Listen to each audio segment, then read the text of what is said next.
जय श्री राम दोस्तों, स्वागत है आप सभी का एक बार फिर से। भगवान राम आप व आपके परिवार पर अपनी कृपा दृष्टि सदा सर्वदा बनाए रखें। दोस्तों, यदि आप अपनी सभ्यता, संस्कृति, तीज त्योहार, धार्मिक जानकारी, वास्तु एवं ज्योतिष संबंधित उपायों के बारे में जानना चाहते हैं तो चैनल को सब्सक्राइब जरूर करिएगा।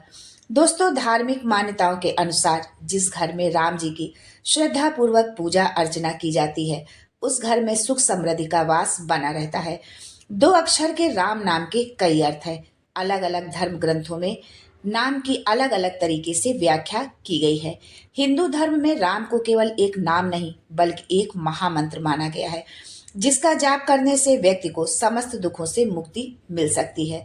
तो आइए जानते हैं कि राम के नाम की महत्ता क्या है, अभिवादन में राम राम दो बार क्यों बोलते हैं और 108 का महत्व क्या है। लेकिन ये सब जानने से पहले आपसे रिक्वेस्ट करती हूँ कि वीडियो को लाइक करिएगा, दोस्तों को शेयर कर दीजिएगा और अगर आपने अभी तक चैनल को सब्सक्राइब नहीं किया है तो चैनल को सब्सक्राइब करके बेल आइकन जरूर दबाइएगा।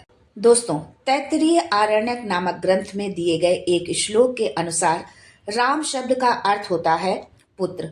वहीं ब्राह्मण संहिता में कहा गया है कि राम नाम का अर्थ है जो सभी जगह रमा हुआ है। इस बात का वर्णन इस श्लोक से स्पष्ट होता है। रमन्ते सर्वत्र इति रामः।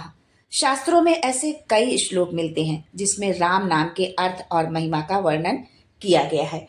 शास्त्रों में निहित एक श्लोक के अनुसार रमन्ते योगिनः अस्मिन् स रामम उच्यते, जिसका अर्थ है कि योगी ध्यान में जिस शून्य में रमते हैं उसे राम कहते हैं।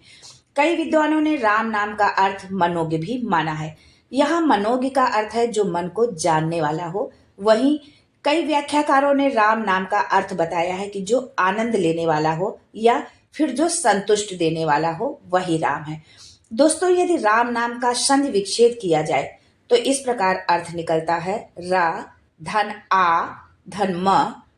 रा से रसातल, आ से आकाश, माँ से मृत्युलोक, अर्थात जो पाताल, आकाश और धरती का स्वामी है वही राम है। वहीं संस्कृत की दृष्टि से देखा जाए तो रम धातु में घम प्रत्यय जोड़कर राम बना है। यहाँ रम का अर्थ है रमण, रमना या निहित होना, निवास करना और घम।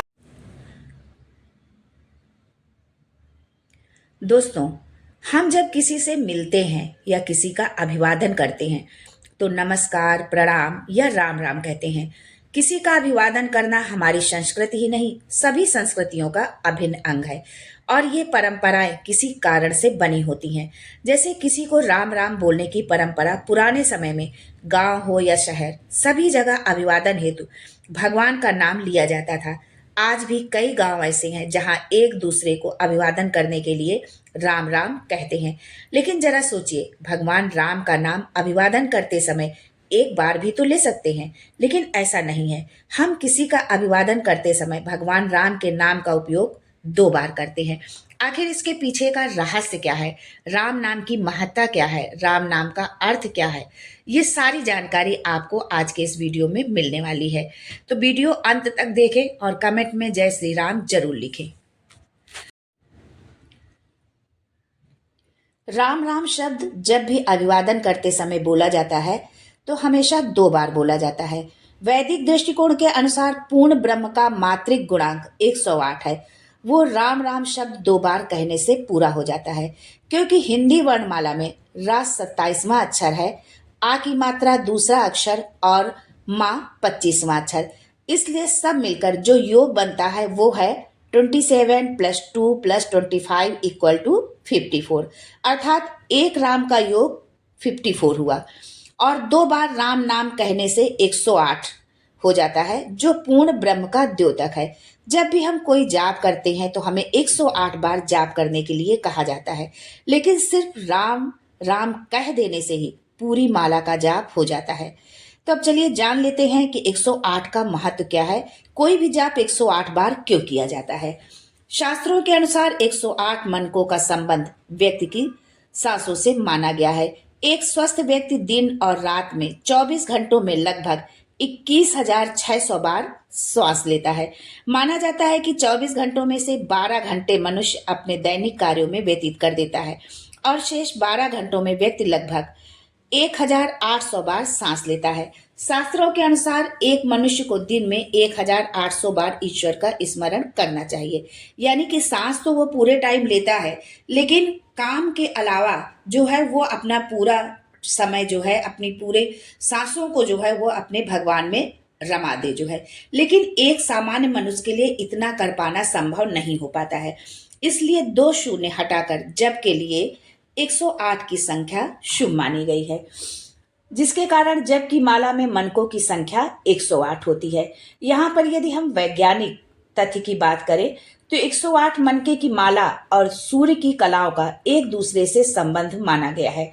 वैज्ञानिक तथ्य के अनुसार एक वर्ष में सूर्य 2,16,000 कलाएं बदलता है। इसमें वो 6 माह उत्तरायण रहता है और 6 माह दक्षिणायन रहता है। इस तरह से 6 माह में सूर्य की कलाएं 1,08,000 बार बदलती हैं। इसी तरह से अंत के 3 शून्य को अगर हटा दिया जाए तो 108 की संख्या बचती है। 108 मनकों को सूर्य की कलाओं का प्रतीक माना जाता है। राम शब्द के संदर्भ में स्वयं गोस्वामी तुलसीदास जी ने लिखा है, करम कहाँ लगी नाम बड़ाई, राम न सकहि राम गुण गाई। स्वयं राम भी राम शब्द की व्याख्या नहीं कर सकते, ऐसा राम नाम है। राम विश्व संस्कृत के अप्रतिम नायक हैं। वे सभी सद्गुणों से युक्त हैं। वे मानवीय मर्यादाओं के पालक और संवाहक हैं। अगर सामाजिक जीवन में देखें तो राम आदर्श पुत्र, आदर्श भाई, आदर्श मित्र, आदर्श पति, आदर्श शिष्य के रूप में प्रस्तुत किए गए हैं। अर्थात समस्त आदर्शों के एकमात्र न्यायादर्श राम हैं। दोस्तों, ये जानकारी अच्छी लगी हो तो चैनल को सब्सक्राइब जरूर करिएगा और कमेंट्स में जय श्री राम जरूर लिखें। आज के लिए बस इतना ही। दोस्तों, मिलते हैं अगले वीडियो में एक नई जानकारी के साथ। तब तक के लिए Ram Ram and thanks for watching my video.